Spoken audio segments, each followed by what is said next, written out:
Muy buenas noches a todos. Muy buenas Estamos, noches. Buenas noches. en esta noche estamos reunidos aquí para realizar un conversatorio con, nos acompaña el señor Carlos Alberto Herrera Valdés, la señorita Naisha Narváez Anacona y la señorita Ángela Patricia Herrera Meneses. Ellos hacen parte de la organización comunitaria del sector Los Naranjos.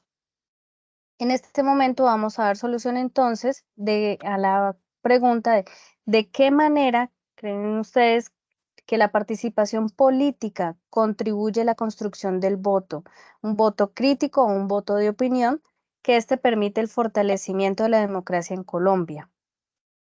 Entonces, ¿quién quiere iniciar? Bueno, pues quiero iniciar. Pues podríamos decir que la participación en el voto, en la democracia, pues desempeña un papel muy importante, es fundamental para la democracia pues de nuestro país y también pues obviamente en cualquier otro país, ya que eso lo podemos fomentar desde la niñez, por ejemplo, desde la parte educativa, desde el inicio de la escuela, con los niños, fomentándoles que en algún momento ellos tendrán pues un derecho, que es el derecho al voto, y que con esto pues se van a tomar decisiones, que ellos tengan acceso a información,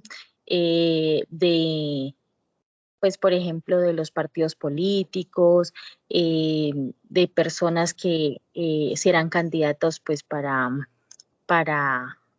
representarnos en la política, fomentar también la participación pues activa en la sociedad, en las personas, en las familias, también promover pues la transparencia de este proceso, porque pues es algo primordial, ¿no? Que se debe fomentar desde la niñez, y que también pues las personas adultas lo practiquen. Que esto también tiene mucho que ver con la ética y los valores de las personas. Entonces, por eso pienso que es muy importante también desde la niñez fomentarlo. Perfecto, muchísimas gracias. No sé si don Carlos quiera continuar. Muchísimas gracias, Carlos, con el mayor gusto, profe Valentina. A ver, en la medida en que más ciudadanos ejerzan ese derecho al voto, que es un derecho universal que tienen los ciudadanos de cualquier nacionalidad a elegir a ser elegidos. Pero ese voto se debe llevar a cabo de una manera libre. Y ojalá pues ese libre que vaya con mayúsculas y subrayado en negrillas, que no sea producto de ningún constreñimiento por parte de actores armados, porque eso desafortunadamente lo hemos vivido aquí en nuestra frágil democracia de 210 años aproximadamente, por esos actores armados. Pero también no podemos pasar desapercibido de que hay otros sectores que también, que sin portar armas, también condicionan a los sufragantes en cuanto a tal o cual preferencia, y pues eso para nadie es un secreto, y es que cuando una persona está laborando en una entidad pública y esa persona es de libre nombramiento o remoción, esa persona es el ahijado de un político que tiene participación burocrática, y eso viene desde el nivel central desde Bogotá viene esto porque pues somos un país santanderista y totalmente centralizado. Sí. Desde Bogotá es donde se manejan los hilos, desde Bogotá es donde se reparten cada año los presupuestos para el correcto desempeño del Estado, en este caso nuestra Colombia. ¿Por qué hablo de que muchos de estos funcionarios de libre nombramiento y remoción son constreñidos? Porque a pesar de que no se denuncia, y no se denuncia porque una persona que esté allí en un cargo que depende, no solamente de él, sino también su familia, que depende de que se le dé continuidad, ¿sí? Esta persona se ve constreñida y de acuerdo al cargo que tenga en la administración, sea municipal o departamental, debe aportar una cantidad de votos como mínimo, so pena de perder la continuidad en su trabajo. Porque va a llegar otro y va a decirle, doctor fulano de tal, aquí tengo, yo le conseguí 150 votos, necesito pues, y aquí están con los números de cédula, en las mesas tales y tales, de tales puestos de votación, y eso lo llevan un control milimétrico, porque a ese censo electoral, así nos damos cuenta de que podemos acceder cualquier colombiano, y más aún en los directorios políticos. Allá tienen ellos, eso lo tienen como bien confeccionado. Y haciéndoles un paréntesis, miren lo que pasó con Aida Merlano. Sí, ¿qué sucedió?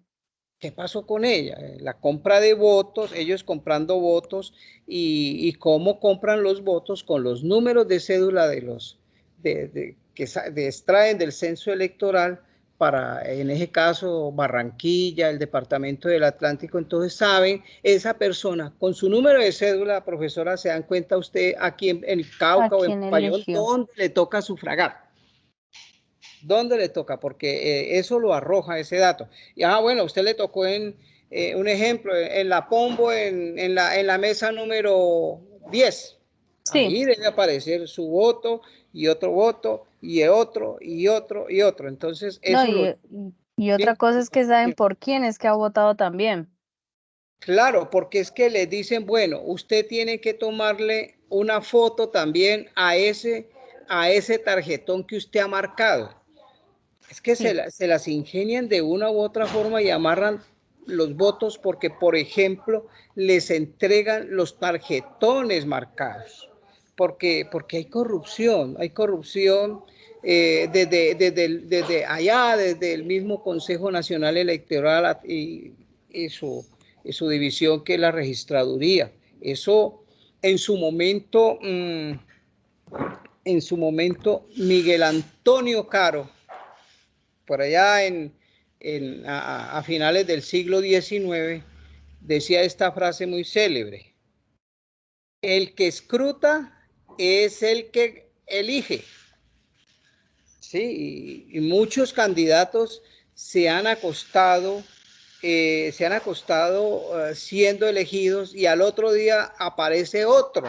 Pues, ¿qué pasó? Hicieron las triquiñuelas allá dentro de la registraduría. Sí, de manera interna. Sí, es que la historia nos habla de lo que pasó en 1970 con la elección de Gustavo Rojas Pinilla, que ganó a las 9, y el presidente de entonces, Carlos Lleras Restrepo, mandó a todos los colombianos a dormir, suspendieron la transmisión radial porque en cada boletín la tendencia era que Rojas Pinilla iba duplicando en votación a Misael Pastrana Borrero, el padre de Andrés Pastrana Arango. Entonces, eso es bien complicado. Pero bien, digamos, esa participación política, o sea, hoy los ciudadanos tenemos que empoderarnos de estas situaciones de que nosotros no somos solamente, no solo podemos seguir siendo sujetos pasivos en las elecciones. Sí. Esa elección de ser solamente participativo, sino que hay que también meterse en el cuento y exigirle a esos candidatos que cumplan con su programa de gobierno con el cual se hicieron elegir, y muchos colombianos no tienen de presente eso. Sí, el Entonces, proceso de la veeduría ciudadana. sí, la veeduría y por ejemplo, los testigos electorales, por ejemplo, son fundamentales.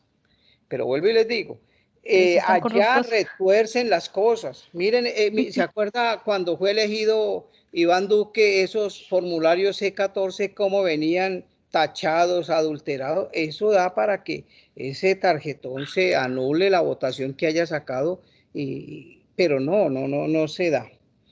no sé Mm, eso. yo quiero parar y ahí, y ahora más ratico para darle la palabra aquí a la señorita. Que Naisha. Sí, sí, señor. Dale. Bueno, pues también tengo un poco de coincidencia con el señor Carlos, debido a que, pues, claro, la verdad, en estos momentos, pues, la parte de las votaciones y eso se da para muchas, ¿cómo se puede decir? Muchas situaciones que se presentan de desinformación y también de manipulación ante la gente, ya que, digamos, la gente como tal se deja manipular y se deja llevar por cierto tipo de información errada que de pronto brindan estos personajes, y no dan como si su voto honestamente o su voto crítico y de corazón, sino que se basan según, pues, decirlo coloquialmente, con lo que les dan o con lo que les pagan, en vez de pensar en el futuro o pensar en lo que esto va a afectar. Debido Las a tantas cosas que consecuencias. han pasado, o sea, a veces por nosotros los colombianos dejarnos llevar por, pues, por todo este tipo de cosas, por todo este tipo como de endulzamientos, por así decirlo, porque la verdad es mientras, como se dice, a uno le calientan el oído y ya.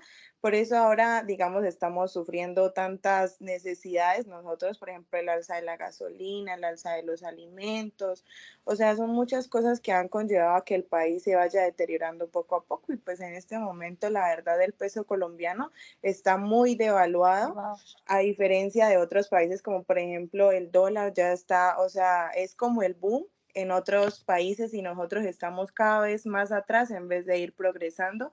Debido a todo esto, es importante, pues obviamente que la gente tenga su participación en la política, pero si fuera de una manera como más consciente, como pensar como en cómo va a ser mañana, en que si yo voto por tal persona va a ser seguro de que sí va, puede ser una mejora, o sé que si me están comprando mi voto es porque no va a ser para nada bueno, sinceramente. Entonces yo creo que, o sea, estas y muchas cosas influyen en que de pronto nosotros como colombianos nos dejemos como comprar, como que nosotros mismos estamos haciendo decaer nuestro país. No estamos como pensando en el mañana, sino en el ahora, en endulzarnos o contentarnos con lo poco que nos dan, mientras que las personas que van subiendo al poder, pues obviamente más adelante, apenas lleguen a cumplir su objetivo, van a cobrar todo lo que nos fueron dando a nosotros poco a poco. Entonces, pues sí, es más que todo, digamos, sería como mi punto de vista, pues no estoy en contra, pero tampoco me parece que nosotros como colombianos seamos conscientes y ejerzamos como un voto de corazón o pensando en el bienestar de nuestro propio país y por culpa de nosotros mismos que llevamos al poder a gente que no sirve de pronto para nada, es que estamos así en este momento. Sí, eso sí es muy cierto. Pero entonces, ¿ustedes qué opinan? Entonces, ¿el voto crítico y el voto de opinión sí fortalece o no fortalece la democracia en Colombia? ¿Ustedes qué opinan? Micrófono, don Carlos. Gracias. Sí, indudablemente sí. O sea, aquí yo considero que nuestro peor atraso es el atraso político, porque Colombia es una nación con muchos y grandes reservas de recursos naturales para extraer del subsuelo y generar crecimiento económico y bienestar a los yacimientos. Pero paradójicamente, por ejemplo, del Chocó se extrae mucho oro. Pero ¿qué ocurre? El Chocó, junto con el departamento del Cauca y los antiguos territorios nacionales, son los departamentos más empobrecidos de nuestra Colombia, desafortunadamente. Por ahí no recuerdo, ¿no? ¿Quién fue el de esta frase? Pero sí, es muy antigua, y es que cada pueblo tiene los gobernantes que se merece. Cuando se habla de ese voto crítico, de ese voto de opinión, eso hay que comenzar digamos, a irlo fortaleciendo, y Ángela lo mencionaba, desde la escuela, desde la familia, y esos ejercicios que se hacen en las instituciones de elegir al personero. Ese es un buen ejercicio para que nuestros jóvenes se vayan encarretando con los procesos de elección, que sepan que Colombia es una democracia que con todas sus dificultades, pero que tenemos que irla fortaleciendo. Ahora bien, no podemos perder de vista, y es que nuestra democracia es una democracia débil debido a los altos índices de abstencionismo que estamos presentando en cada elección. El censo electoral se va creciendo, el número de personas habilitadas para sufragar, que llegan a la mayoría de edad, pero la participación, digamos, es poca, muchas veces del 40 y el 60% de abstencionismo. Ese es un lunar negro. ¿Por qué resulta y pasa? Que debido a que a muchas personas se desinteresan, y como es que las elecciones son los días domingos, y miren, esos días domingos muchas veces le pasan un partido de la selección. Sí, algo que entretiene a los pan y circo para el pueblo, ¿no? Como esa era la premisa del Imperio Romano. Entonces van distrayendo a las personas. Entonces, ¿quiénes son los poquitos que salen a elegir? A esos que están allá enquistados en las altas esferas del poder, y son esas personas quienes toman las decisiones que nos afectan por igual, tanto a quienes salimos a sufragar como a los que se quedaron en casa o se fueron para el paseo de olla ese fin de semana. Entonces sí, desafortunadamente. Y yo considero y soy partidario de que en Colombia se debería establecer el voto obligatorio. ¿Mediante qué? Una reforma constitucional. Pero, ¿quiénes son los que elaboran las leyes en nuestro país? Los congresistas, que son los senadores y los representantes a la Cámara. Y resulta y pasa de que a ellos son los que menos les interesa entrar digamos, a implementar el voto obligatorio, como en otros estados sí lo hay. Porque si así fuese, la gente, esos que son obligados, saldrían a votar en blanco. Y el voto en blanco es un voto de opinión, es un voto de castigo. Cuando el voto en blanco gana, aquí en Colombia ha ganado en 2 elecciones para alcaldía, una en el Valle del Cauca y otra por allá en Boyacá. Cuando el voto en blanco es mayoría, ¿a qué obliga?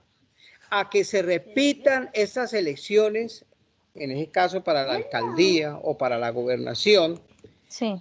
pero que lleguen nuevos actores políticos, nuevos candidatos, no los que están imponiendo los senadores y representantes a la Cámara, porque es que esto se ha vuelto un negociazo, porque, profe, si usted quiere participar por X movimiento, a usted le toca pagar para que le den un aval ahí. Eso no es que, hombre, yo quiero ir a participar, sí. O sea, aquí en Colombia, desafortunadamente, no hay que llegar a esos cargos de elección popular con ideas, sino con plata. Dinero. Con dinero. Desafortunadamente, eso pasa en nuestro país. Ahora bien. Los ideales no son suficientes. Sí, señor.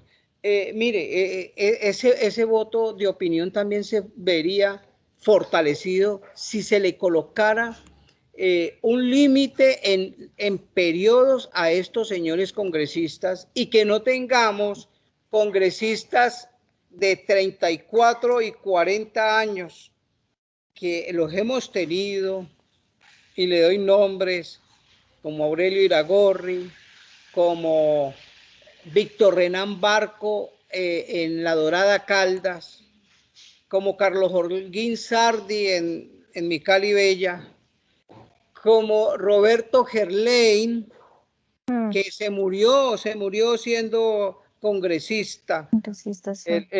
el cuñado de Aida Merlano, el hermano de Julio Gerlain, y se murió porque ya, o sea, no hubo quien lo reemplazara o no dejaron llegar a nadie. Entonces, eso es lo que yo vengo concluyendo. O sea, la situación del voto en blanco hay que mirarlo, el voto que sea obligatorio para ver si es que le quebramos el espinazo al abstencionismo en cada elección.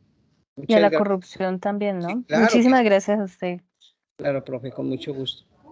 Y a ver, en cuanto a Ángela, ¿qué opinas al respecto de si el voto crítico y el voto opinión fortalece la democracia o definitivamente no fortalece la democracia? Sí, yo...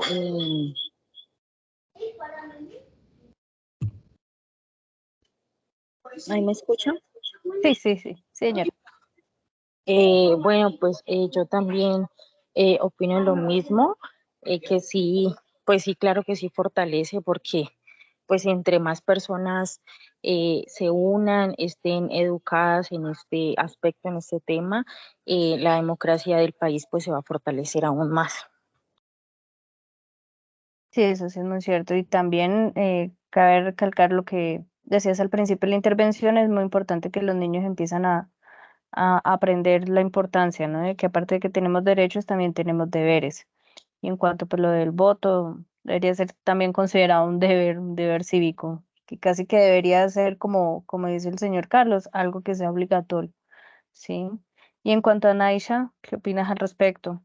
¿Ese voto crítico y ese Bueno, voto de pues opinión sí fortalece respecto o a no? tu pregunta, pues la verdad me parece que sí fortalece porque, pues como lo dije anteriormente, pues por nosotros es que prácticamente están los políticos donde están, gracias a nosotros. O sea, todo tiene que ver, pues, como lo decía Ángela y como lo decía don Carlos, desde la casa, o sea, como que inculcarnos a nosotros desde el hogar, por ejemplo, que tenemos que votar, que es una obligación, como lo decía él, pero también que tenemos que votar bien, como se dice, o sea, no enseñándole de pronto a nuestros hijos o a nuestras familiares de que de pronto Yo voto, pero si me dan algo a cambio. Yo voto si me pagan. Tamal. Yo voto si me dan un tamal. Sí, exacto. O sea, cosas así. Son cosas que se van fomentando y que uno los dice de recocha o así, pero, o Pero sea, sucede. los niños, la gente capta eso y más adelante hasta lo reflejan. Entonces son cosas que, digamos, nosotros mismos podríamos cambiar si, digamos, vamos educando o reeducando a la sociedad o desde nuestras casas a aprender a elegir a conciencia y aprender a tener como autonomía en esas decisiones y no dejarse manipular o influenciar por ciertos beneficios o por ciertas cosas que nos endulzan los oídos ciertas personas. Entonces es mejor, digamos, o sea, influye mucho en nosotros y tiene que ver mucho en nosotros a quién queremos que nos gobierne, pero pues también es de nosotros no dejarnos como comprar con todo Exacto, esto. comprar. Dadia, sí. Bueno, les agradezco muchísimo su apoyo en la intervención en esta actividad. Entonces ahí ya damos por concluido lo que es el conversatorio de como parte de una organización comunitaria en el sector Los Naranjos. Muchísimas gracias. Bueno, muchísimas Bueno, gracias, profe y señoritas participantes. Muchas gracias por Gracias, invitar. amable. Siempre a sus órdenes. Muchas gracias, don Carlos. Hasta vale, luego. hasta luego. Ahí ya dejaste de grabar. Ay, no, no, espérame. Te iba a ir Ya, sin grabar. ¿cómo se pausa esto? Dejar de grabar. Ya. ¿Deseas detener la transmisión?